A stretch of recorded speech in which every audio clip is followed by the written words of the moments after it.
Dorcas, bonjour coach. Merci Dorcas, bonjour. J'espère que tu vas bien là où tu te trouves. Merci pour ce joli cœur. Je vais parler aujourd'hui des 3 obstacles qui freinent votre épanouissement professionnel. Alors, que vous soyez salarié, que vous soyez entrepreneur, femme indépendante, homme indépendant en tout cas, j'aime beaucoup m'adresser aux femmes parce que je suis une femme et je comprends mieux les problèmes de femmes.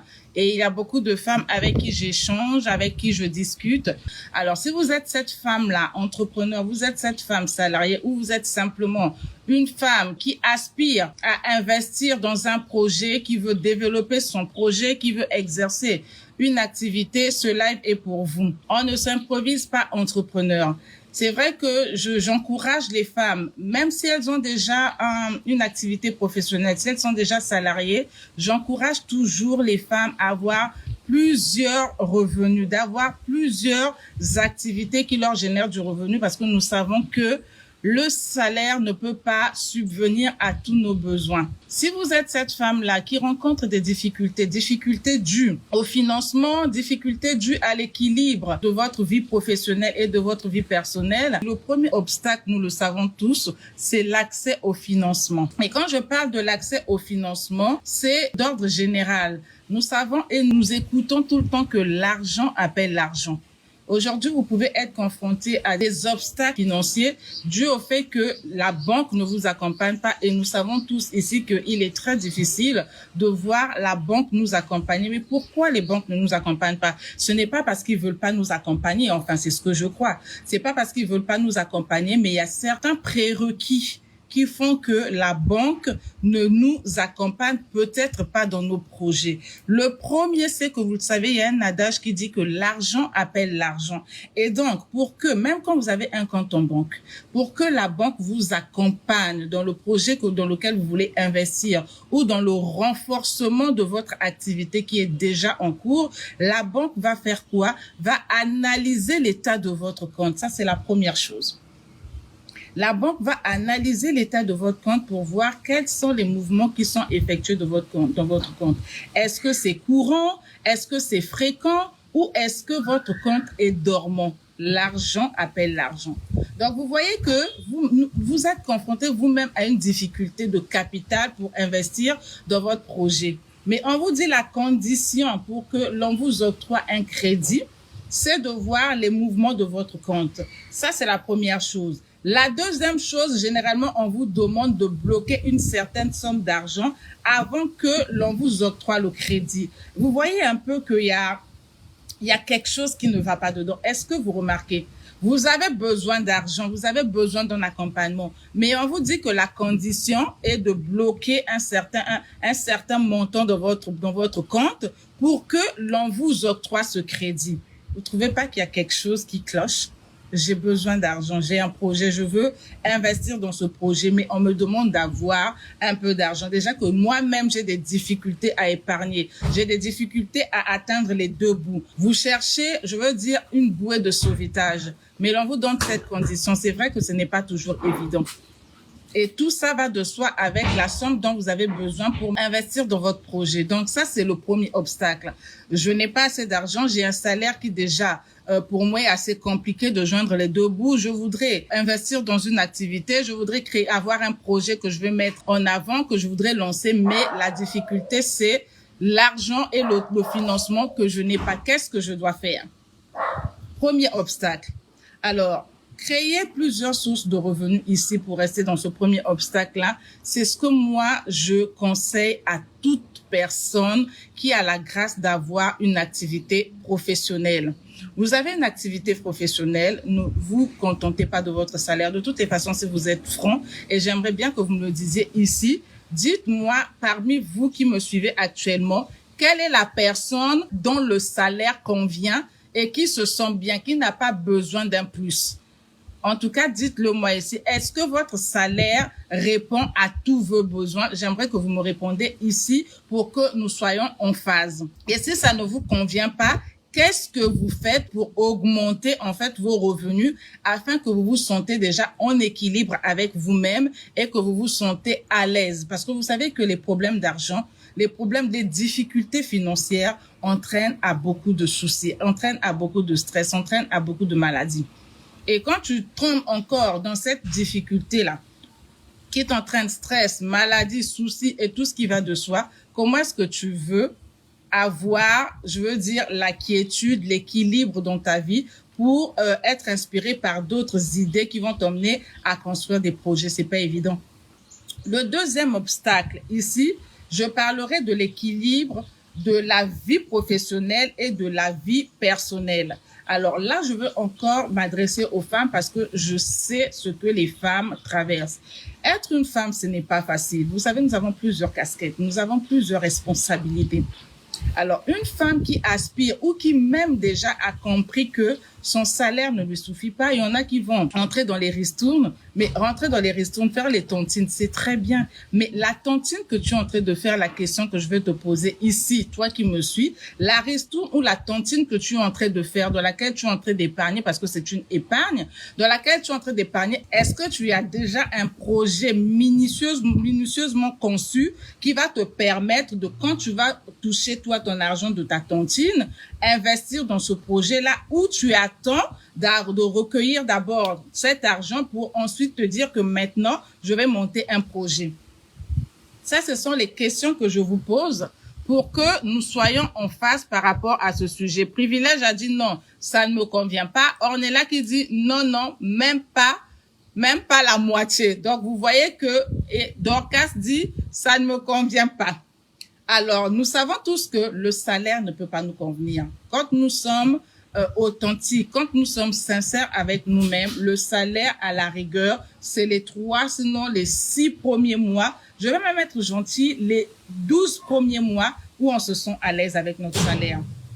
Mais une fois qu'on dépasse ce cap, il y a tellement de choses qui arrivent. Et surtout, nous, dans notre culture africaine, quand tu travailles, une fois que tu travailles, tu es, je veux dire, un peu à la merci de tout le monde. La famille te regarde avec les gros yeux. Et ben c'est comme ça, c'est notre culture. Quand il y a une situation dans la famille par rapport aux cotisations, on vous dit quand vous êtes salarié ou bien quand vous travaillez, le montant de la cotisation est beaucoup plus important que pour ceux ou celles qui ne travaillent pas. Est-ce que c'est vrai ou c'est faux? Donc tout ça, ça s'ajoute aux charges que vous avez déjà préalablement.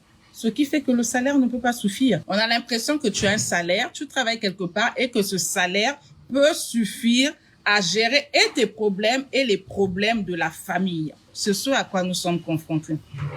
Et quand nous sommes confrontés à ce genre de choses, il y a des choses aujourd'hui qui sont en train de changer. Il y a des femmes qui connaissent leur identité. Il y a des femmes qui ne sont plus dans ce mindset de se dire que oui, quand je fais, je dois. Ce n'est plus une obligation. Celles qui ont investi dans leur développement personnel, celles qui ont transformé leur mindset, elles savent qu'il y a certaines choses qui ne sont plus une obligation pour elles. Elles font quand elles peuvent. Ce sont des courants de pensée qu'il faut travailler. Parce que quand on n'a pas travaillé sur un certain nombre de choses, on n'a pas travaillé sur ce courant de pensée, on va être à la merci de la famille et même vivre au-dessus de ses moyens. On va être dans l'endettement pour satisfaire, sinon quoi, j'ai peur qu'on me bouffe, il y a trop de sorcellerie, si je ne donne pas, on va croire. Il y a des idées dans la tête qui font qu'on a un courant de pensée qui nous dit que je travaille, je n'ai pas le choix que de répondre à ce qu'on m'oblige de faire. Mais on ne peut pas vous obliger. C'est vous qui savez ce que vous gagnez, c'est vous qui connaissez vos limites. Donc c'est à vous de pouvoir placer ces limites-là pour dire que je peux réagir à hauteur de ça, mais au-delà de ça, je ne peux pas parce que j'ai ceci, parce que j'ai cela. Mais combien de personnes arrivent à le dire franchement? Vous savez, quand vous avez travaillé sur votre mindset, quand vous connaissez votre caractère, quand vous connaissez qui vous êtes, quand vous savez, il y a un certain nombre de choses, quand vous travaillez là-dessus, vous n'êtes plus dans le courant de pensée de la culture qu'on vous inculquait depuis que vous étiez enfant. Vous travaillez sur vos paradigmes et il y a des croyances, je vous assure, une fois que vous mettez une barrière, une fois que vous y travaillez, vous n'allez plus tomber dans ce courant de pensée. Et une fois que vous avez vous savez qu'il y a des limites à placer et que vous tombez malade ou que vous soyez, je ne sais pas, que vous fassiez un faux pas, vous n'allez pas penser que c'est parce que je n'ai pas réagi à telle situation que j'ai un faux pas. Ça, c'est une parenthèse. OK? Donc, c'est pour vous dire que certains obstacles qui nous freinent dans notre épanouissement professionnel parce qu'il y a certains paradigmes qui n'ont pas été traités, qui n'ont pas été travaillés. Il y a certains courants de pensée qui nous emmènent encore à croire et à penser que le pouvoir surnaturels des sorciers, comme on le dit dans nos familles, peuvent nous atteindre. Mais c'est nous encore les mêmes personnes qui tous les dimanches, qui tous les mercredis, selon les jours que vous avez de culte ou de rassemblement dans vos églises, qui sont présents. J'ai envie de dire, le sorcier dont vous avez peur là, excusez-moi d'ouvrir cette parenthèse, parce que dans le développement personnel, on ne peut pas parler de croissance sans mettre la spiritualité de côté. Les sorciers qui vous font peur, qui les a créés? Est-ce que vous savez que toutes ces personnes qui vous freinent aujourd'hui de par le courant de pensée que vous avez, c'est vous qui leur donnez accès à votre vie? Est-ce que vous le savez? Si vous voulez en savoir plus sur cela, suivez jusqu'à la fin ce live. Je vais repartir sur l'équilibre travail et vie personnelle. Donc, l'équilibre de la vie professionnelle et personnelle. Ça, tout ce que je disais, c'était une parenthèse. Nous avons plusieurs casquettes, nous les femmes. Encore avec toutes ces casquettes que nous avons, imaginez-vous de tomber sur un partenaire qui est macho. Et ça aussi, c'est un problème en Afrique. Dans certains pays d'Afrique, l'homme aime dominer sur la femme. C'est ça la culture. L'homme aime dominer sur la femme. Donc, c'est-à-dire que si tu es avec un partenaire qui ne t'accompagne pas, qui ne croit pas en toi, qui veut juste te dominer dans le sens où tout ce que tu fais soit toujours en deçà de tout ce que lui il amène, tout ce qu'il gagne, ça c'est déjà un problème. C'est un problème pourquoi? Parce qu'une femme, elle est sensible. Les femmes sont très sensibles. Quand tu as un partenaire qui te domine au point où vous n'avez pas d'échange, vous n'avez pas de communication, vous n'avez pas de relation équilibrée, ça vous perd. Un homme à qui vous venez partager vos réussites, qui vous regarde de haut, ou qui encore à la rigueur ne vous encourage pas, vous met les bâtons sur les roues, ça va vous emmener à freiner vos entreprises. Pourquoi vous allez vous poser des questions, mais pourquoi il ne m'a pas félicité, pourquoi il ne m'encourage pas, pourquoi il ne m'accompagne pas? Et une femme qui est impactée par un homme qui ne cherche qu'à la dominer, à la dominer, sera cette femme qui ne va pas exceller dans ses affaires. Elle va pas exceller dans son business si elle-même, elle n'a pas transformé son mindset. Si elle-même, elle n'a pas travaillé sur ses paradigmes. Si elle-même, elle n'a pas mis un accent sur son développement personnel. Parce qu'elle va se dire, si je veux que mon mari continue à m'aimer ou mon partenaire continue à me voir tel que j'ai toujours été cette femme limitée, ben je suis obligée de ralentir un peu. Mais quand tu ralentis par rapport à toi et tu ralentis par rapport aussi à ta famille. Parce que quand on est deux, il y a un adage qui dit que quand 2 ou 3 personnes s'assemblent pour un même objectif, ça fait une force. Je veux le dire autrement. Il y a Isaac Newton qui a dit, lorsque 2 forces sont jointes, leur capacité est double. Alors, avec ton partenaire, s'il y a déjà quiproquo, avec ton partenaire, s'il y a déjà combat parce que toi, tu es en train d'exceller, comment est-ce que tu veux aller au-delà? C'est pas possible.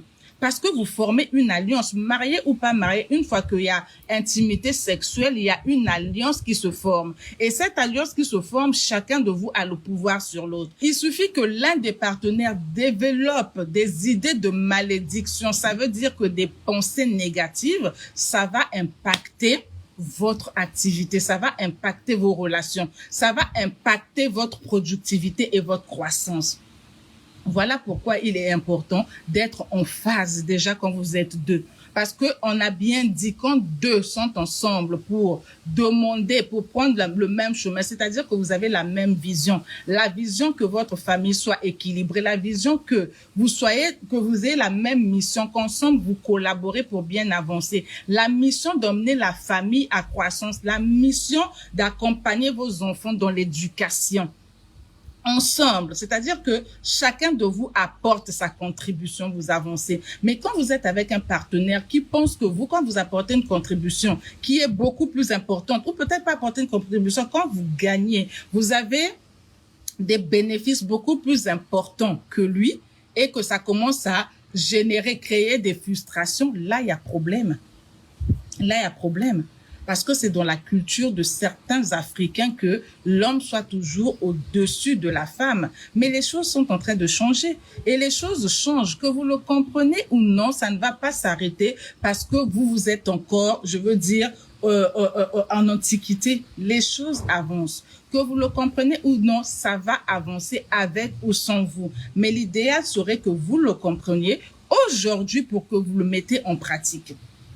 Et comment est-ce que vous allez le mettre en pratique? C'est en allant prendre des séances de coaching afin que vous et votre partenaire vous avancez main dans la main. En tout cas, si vous aspirez à aller jusqu'à la gare ensemble. Mais si c'est dans une relation toxique où vous avez essayé plusieurs fois et que ça ne marche pas, vous savez ce qu'il y a à faire. Je n'ai pas besoin de le dire, de le sortir. Nous sommes assez grands et vous êtes assez grands pour prendre certaines décisions. Le fait de ne pas prendre des décisions peut freiner également vos activités, peut freiner également votre productivité et votre croissance. Pour rester sur ce deuxième point-là, je suivais un film dernièrement, Fair Play. C'est un bon film que je vous encouragerai à suivre. Alors, c'est un couple de jeunes, pas mariés, c'est-à-dire ils étaient fiancés. Ils vivaient ensemble et ils travaillaient dans la même entreprise. Mais dans le règlement intérieur de leur entreprise, il était interdit que il y ait des relations amoureuses, en fait, que deux personnes sortent ensemble. C'était interdit dans le règlement intérieur de l'entreprise. Et donc, eux, ils vivaient leur vie en cachette. Les collègues ne savaient pas qu'ils vivaient ensemble, qu'ils sortaient ensemble. Jusqu'à ce que la femme, on va l'appeler Ruth, d'accord? Comme ça, on se comprend bien. On va parler de Ruth et de qui? Le garçon dit qui? Ruth et Richard. Jusqu'à ce que Ruth entende dans les couloirs auprès de son patron qui parlait avec, qui discutait avec son associé. Ils ont parlé de Richard à qui ils allaient donner une promotion. Ruth étant contente, elle le dit à Richard, elle vient lui dire tout de suite, tiens, j'ai entendu dans les couloirs tout à l'heure le patron parler à son associé dire que c'est toi qui vas avoir la promotion de PM. En tout cas, je sais pas ce que ça veut dire, mais bon, PM. C'est ce qu'il disait dans le film. En tout cas, il allait être promu, être la troisième personnalité, deuxième ou troisième personnalité dans l'entreprise. Donc, ils étaient contents. Ils ont fêté ça à leur manière le soir en rentrant à la maison. En tout cas, Ruth a partagé la joie. Elle était contente que ce soit son petit ami qui soit promu. Et donc, pour elle, c'était une joie. Sauf que le même soir, quand il fête cette victoire avant même que ce soit divulgué officiellement dans l'entreprise, Ruth, vers 2h, 3h du matin, reçoit l'appel de son patron qui lui demande de la rejoindre urgemment à un endroit donné. C'était dans un petit bistrot. Et son petit ami n'était pas content. Il dit, mais à 2h, 3h du matin, ça veut dire quoi? Ne va pas dire non, je suis obligée d'aller, c'est mon patron. Donc, c'est leur patron à tous les deux. Donc, elle va à ce rendez-vous, elle rencontre son patron qui l'annonce officiellement que vu le travail qu'elle a eu à faire, ils ont fait une analyse sur ses études, sur son parcours. Ils se rendent compte que c'est elle qui doit être à ce poste. Donc, c'est Ruth qui a été promue et non Richard. Alors, Ruth rentre à la maison, elle repart à l'appartement après avoir eu la discussion avec son patron. Elle trouve Richard au salon en train de l'attendre naturellement parce qu'il est inquiet. On appelle sa petite amie 2h, 3h du matin par leur patron. Mais qu'est-ce qui se passe? Quand elle arrive, elle ne sait pas comment l'annoncer à Richard. Richard lui dit, mais pourquoi il t'appelait aussi tard? Qu'est-ce qui se passe et tout? Elle le regarde, elle était vraiment vexée, elle ne savait pas comment l'annoncer. Pourtant, c'était une bonne nouvelle pour elle. Mais comment l'annoncer, sachant que tout à l'heure, on a fêté sa victoire, entre guillemets, parce que j'avais entendu que c'est lui qui allait être promu à ce poste et maintenant lui dire que c'est moi, comment est-ce qu'il va prendre la chose? Elle le lui dit quand même. Et donc, Richard fait semblant, mais tu sens dans son regard, tu sens dans l'expression de son visage qu'il n'était pas content que ce soit Ruth qui soit promue. Donc, il fait semblant, non, mais je suis contente pour toi. Ruth qui dit, tu es sûre et tout. Il dit, non, je suis contente. Ça va rien changer dans notre relation et tout. Parce que là, maintenant, Ruth devenait la chef de son petit ami de Richard. Et Richard devenait son assistant direct. Donc, est-ce que vous voyez un peu le film? Et donc, ils commencent à travailler le lendemain. Quand ils arrivent au bureau, Ruth va dans son bureau, un bureau bien cloisonné, bien fait. Elle n'est plus dans le hall avec tout le monde. Elle est promue, tout le monde la voit, elle est dans son bureau et tout ça là. Et ça a commencé. Mais je vous assure. Et en même temps, c'est pour dire que ça ne reste pas que chez les Africains. Cet esprit de macho là que les hommes ont. Excusez-moi les hommes, mais c'est comme ça que vous êtes. Ok, vous voulez dominer, vous voulez avoir de la supériorité, c'est comme ça. Bon, bref. Et donc, du coup, au fur et à mesure que les jours passaient, Ruth s'arrangeait lors des réunions, à toujours parler des compétences de Richard, à toujours mettre Richard en avant par rapport à son travail, parce qu'elle voyait que la relation entre eux n'allait plus, mais tellement amoureuse. Vous savez que la femme, elle aime facilement, et quand elle s'engage, vraiment, elle s'engage. Et l'attitude de Richard avait totalement changé parce qu'il n'acceptait pas que ce soit Ruth qui soit promue. Et c'est ce que nous voyons souvent aussi ici. Et ici, ça se manifeste de telle sorte que Fair Play, c'est un film que je vous encourage à suivre parce que à la fin de ce film, c'est juste, voilà, pour ne pas vous donner tous les détails. À la fin, Richard avait craqué. Il est venu en pleine réunion, exposé. Donc, il vient déjà sous au bureau. Il a fait 2 jours sans venir. Ruth le couvrait pour dire qu'il était malade, mais elle n'arrivait pas à le joindre. Elle a déserté l'appartement. Elle ne savait pas là où il était. Elle appelait, elle n'arrivait pas à joindre Richard. Donc, elle était un peu désemparée. Et 2 jours après, au bureau, elle le couvrait. Mais on ne voit pas Richard. Qu'est-ce qui se passe? Non, il est malade, ça va pas et tout. Elle couvrait Richard, mais n'avait aucune nouvelle de Richard. 2 jours après, Richard s'emmène au bureau, tout sous, débraillé. Donc, on a l'impression que c'est un SDF. Il va rentrer dans la salle de réunion. Ils étaient avec d'autres partenaires. Ruth est en train d'exposer un projet, un beau projet qu'ils avaient à présenter à leurs partenaires qui valait plusieurs millions de dollars. Voilà que Richard s'emmène. Il vient laver le boss. Il vient laver tout le monde, c'est-à-dire, il a fait un vrai tapage. Et pour finir, pour faire tomber Ruth aussi, parce qu'il ne l'acceptait pas, il a dit à tout le monde pendant la réunion que oui, vous parlez de votre 3e personnalité ici, mais c'est un poste qu'elle a reçu parce elle s'est offerte, en fait, elle a eu une promotion canapé. Le règlement dit ici que vous n'avez pas le droit de sortir avec votre partenaire ou votre collaborateur, mais votre chef que vous avez ici se tape son assistant. Donc lui, il a raconté sa vie et c'était désastreux à un point pas possible.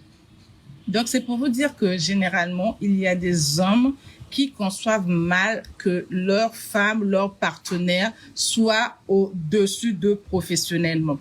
Mais pour arriver à faire passer cette pilule, c'est naturel pour les hommes. Pour arriver à faire passer cette pilule, il y a un travail qu'il faut faire en amont.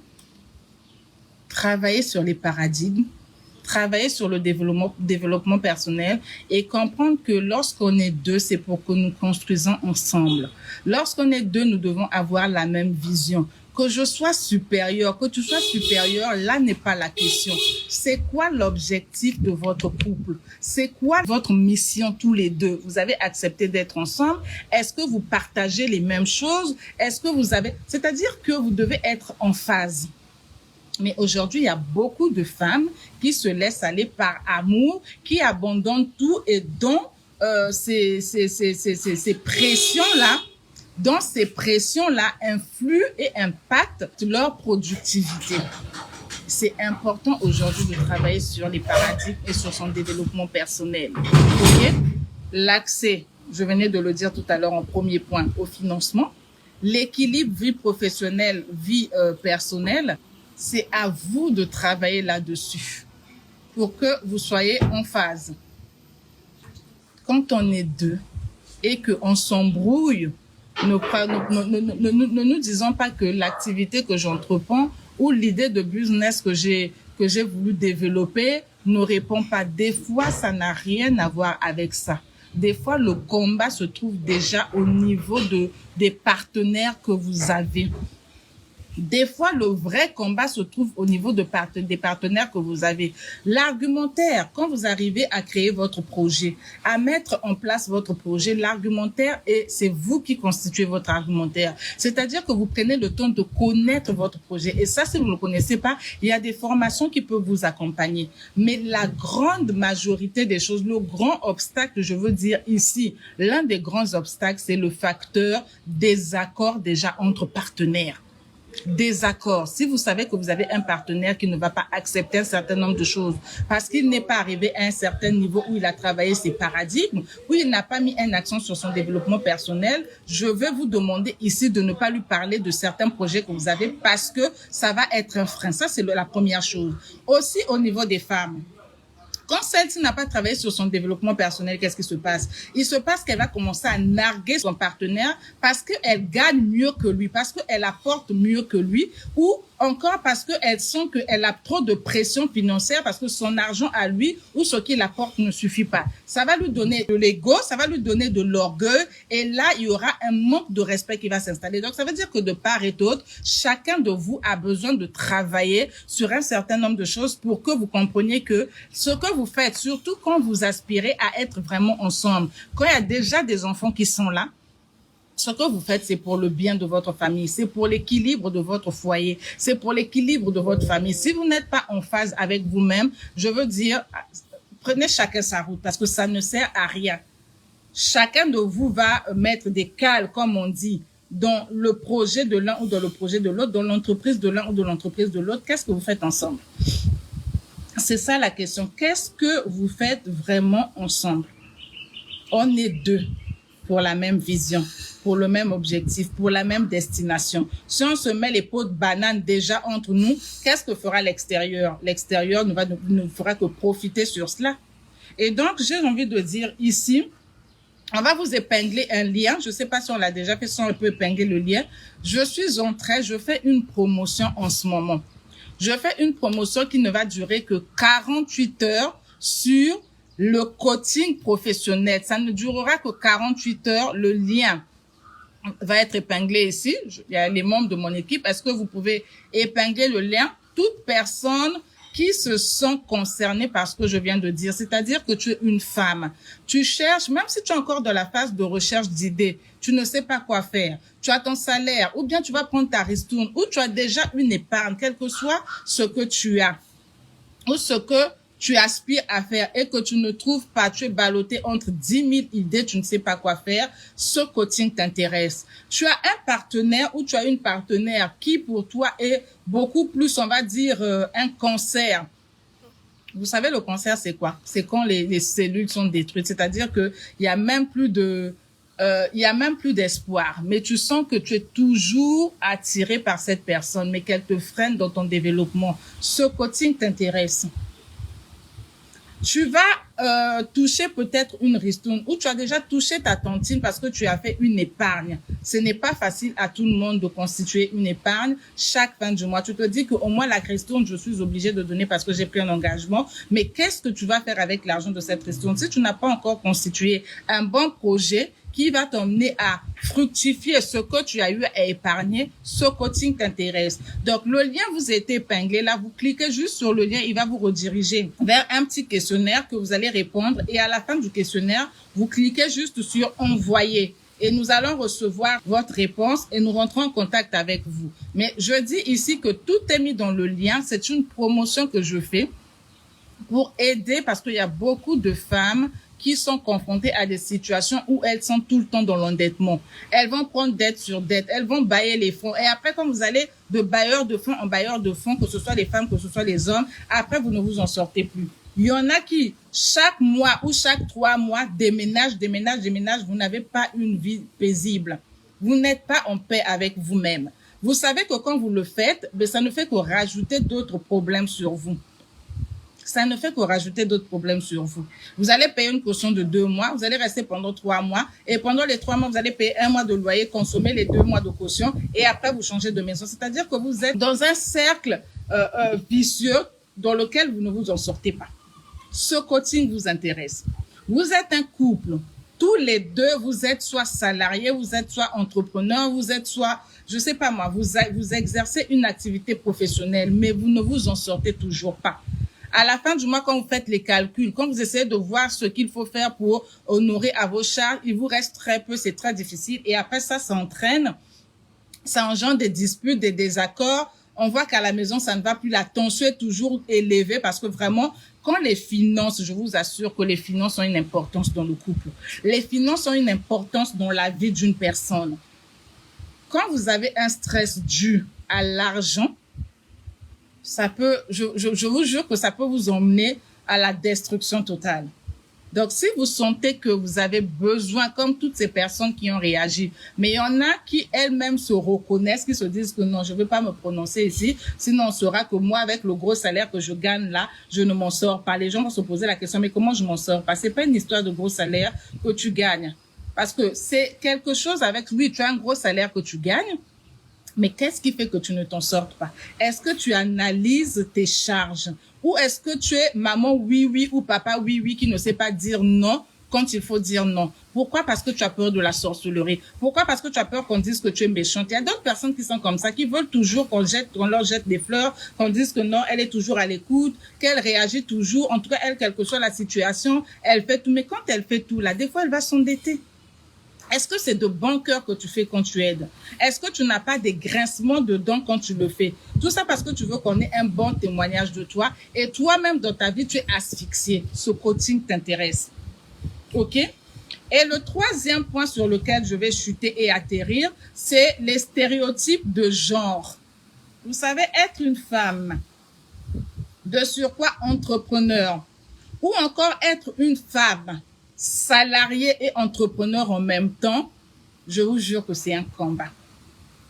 Et je vais ajouter à cela, être une femme présentable ou comme on dit, une belle femme dans l'entrepreneuriat. Je vous assure que c'est un combat quand vous ne connaissez pas votre identité. Il y a des choses qu'on va vous proposer qui n'ont rien à voir avec vos valeurs. Mais quand vous avez trop de pression, il y en a qui cèdent à ces choses-là. Mais nous savons tous que qu'est-ce que c'est quoi l'adage? Comment est-ce qu'on dit ça? Bien mal acquis ne profite pas. Bien mal acquis ne profite pas. Il y a beaucoup de femmes entrepreneurs qui se sentent des fois contraintes malgré elles d'accepter certains, on va dire certains contrats parce que elles ont trop la pression familiale. Parce qu'elles ont trop la pression dans le foyer, parce que l'homme lui dit non, quand elle a un besoin qu'elle vient soumettre à son homme, il lui dit carrément, mais tu as ton activité, moi je te dérange pas avec ton activité, prends dans ton activité. Il y a des femmes qui entreprennent, qui se battent, des fois ce n'est pas facile. Et quand elles demandent un coup de pouce à leur mari, il y en a qui les répondent avec, voilà. Vous comprenez ce que je veux dire? Mais j'ai envie de dire à nos chers époux qui nous suivent ici, là, ce n'est pas évident. Déjà, avoir une femme qui se bat, c'est quelque chose parce que c'est pas donné à toutes les femmes. Il y en a qui ont la capacité et la volonté, mais il y en a qui ont la capacité, mais qui manquent de volonté. Ou encore, il y en a qui ont la volonté, mais qui manquent de capacité. Ça veut dire quoi, manquer de capacité? Manquer de capacité, c'est de s'improviser entrepreneur. Se dire, ben, je me lance dans ce couloir d'activité, un tel l'a fait, je fais du copier-coller. On demande de s'inspirer et non de faire du copier-coller. Et même ça, je vais vous raconter une anecdote. J'ai lancé un concept, j'étais la première personne à lancer le concept de laverie au kilo. Mais aujourd'hui, on voit les laveries au kilo partout. Chez nous, à la laverie, nous faisons le kilo à 3000 francs. Service complet, c'est-à-dire que on vous nettoie vos habits, on vous les repasse, on vous les sèche, on les nettoie, on les repasse, on les emballe et on fait même de la livraison à domicile quand vous le voulez. On fait le kilo à 3000 francs. Mais à côté, dans les alentours, il y a multiples laveries qui se sont ouvertes. D'aucuns ont fait le kilo à 1000 francs, d'autres ont fait le kilo à 2000. J'étais là, je rigolais. Et vous savez que les clients aiment tout ce qui est moins cher. Ils oublient que le moins cher coûte cher. Je n'ai pas bougé mes prix, je suis restée à 3000. Mais nous avons vu des clients qui sont partis et qui sont revenus, venir nous dire que leurs habits ont été détériorés. Je dis oui, mais vous choisissez le moins cher. Une personne qui fait une activité, qui met son kilo à 1000 francs, il n'a pas de charge. Les machines à laver, pour les entretenir. Les consommables, il faut les acheter. Les produits, il faut les acheter. Bon, comment vous faites tout ça avec 1000 francs? Vous avez le loyer à payer, vous avez les charges salariales. Comment vous faites ça? Donc, il y a d'autres personnes qui entreprennent sans faire d'analyse. Ils se disent que un tel a fait, moi je vais faire mieux que la personne et je vais baisser le prix. Mais donc, baisser le prix, il ne se retrouve pas. Et dans 2 matins, il ferme. On s'inspire de quelque chose, on ne copie pas pour venir mettre les pots de banane. Plusieurs ont fermé. Plusieurs ont fermé. Parce que vous ne savez pas, il y a des stratégies quand on met en place une entreprise. Il y a des stratégies qu'il faut avoir. Il y a des prérequis. Il y a des analyses à faire. Mais quand vous copiez, vous collez, vous dites, bon, elles vont à 500 francs, moi je veux vendre à 250 moitié prix, vous allez vous casser la tête. Parce que c'est pas comme ça qu'on fait dans l'entrepreneuriat. Il y a des analyses à faire. Il y a d'autres personnes qui entreprennent, qui se disent, bon, moi, je veux juste gagner le client, je vais vendre à moitié prix. Il n'a pas fait l'analyse. Donc, tu vends à moitié prix ou tu vends à un prix où toi-même, tu sais que c'est encore ton argent que tu dois investir pour satisfaire à l'engagement que tu as pris. Mais est-ce que là, tu es en train d'entreprendre ou tu t'appauvris? Tu t'appauvris, à la rigueur, laisse tomber. Ne rentre pas dans le couloir de l'entrepreneuriat. On ne s'improvise pas entrepreneur. J'ai commencé avec de l'entrepreneuriat formel depuis 2011. Ça fait 12 ans aujourd'hui, jour pour jour. Donc, quand je vous parle, c'est parce que j'ai eu à rencontrer des défis, des challenges. Il y a des fois où j'ai pleuré. Il y a des fois où j'ai facturé des prestations, où j'ai mis encore mon argent, où j'ai perdu complètement. Il y a des fois où je me suis fait arnaquer. Donc, c'est de l'expérience de 12 ans dont je vous parle. Alors, si vous pensez que vous voulez faire des choses de façon consciente, de façon à ce que vous ayez à avoir de la productivité, avoir de la croissance, prenez, je vous jure, prenez l'élan et ne continuez pas dans le couloir où vous êtes encore en train de balbutier. En train d'apprendre, ça fait 5 ans, ça fait 4 ans que vous êtes dans l'entrepreneuriat. Oui, moi aussi, dans ces années-là, quand j'apprenais, c'était dur. Mais les choses évoluent, les choses changent. Vous avez une activité où les salariés s'enrichissent plus que vous parce qu'ils vous volent. Vous continuez à exercer. Chaque fin du mois, c'est vous qui injectez votre argent. Est-ce que vous êtes un entrepreneur qui s'épanouit dans son activité? Posez-vous la question. Donc, vous avez le lien qui est épinglé. Je vous invite. Mais vraiment, je vous invite. C'est un coaching professionnel. Je vous invite. C'est une promotion que je fais sur 48 heures. C'est-à-dire que nous sommes mercredi 12 heures. Le vendredi 12 heures, terminé avec cette promotion. Toutes les personnes qui viendront après le vendredi 12 heures vont payer leur coaching de façon normale. OK? Vont payer leur coaching de façon normale. Le tarif, toutes les informations, vous avez ça dans le lien.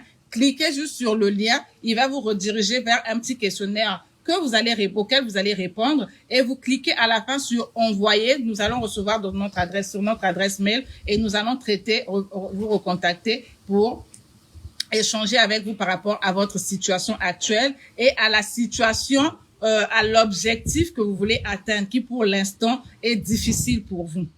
OK? Les promotions canapé plutôt.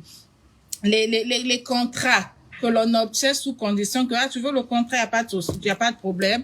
Voilà ce que tu dois faire. Mais tu sais que tu as la capacité, tu as l'intelligence, tu as, je veux dire, le potentiel.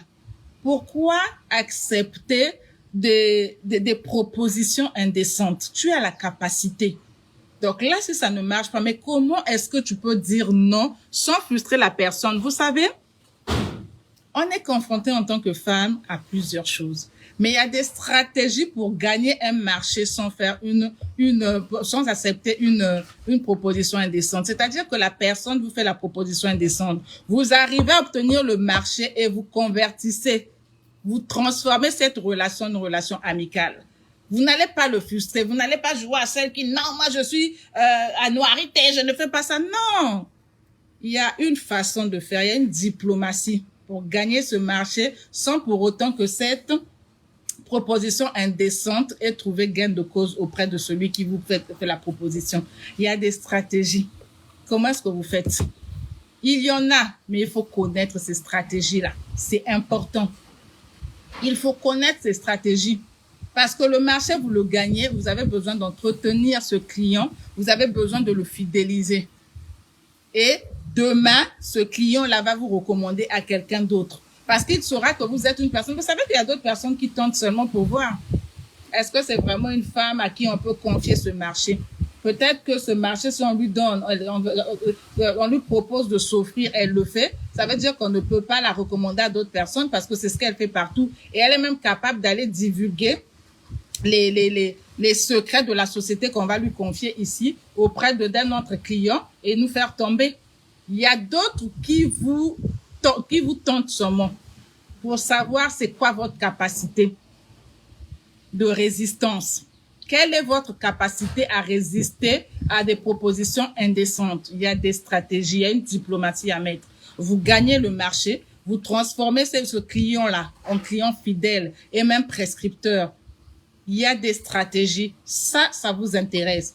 Donc, vous avez 48 heures. Vous avez un problème de financement. Vous savez pas comment faire. Vous avez une idée dans laquelle vous avez investi, ça n'a pas marché. Mais qu'est-ce que vous avez fait? Est-ce que vous avez suivi un certain nombre de choses pour que ça vous amène à la satisfaction?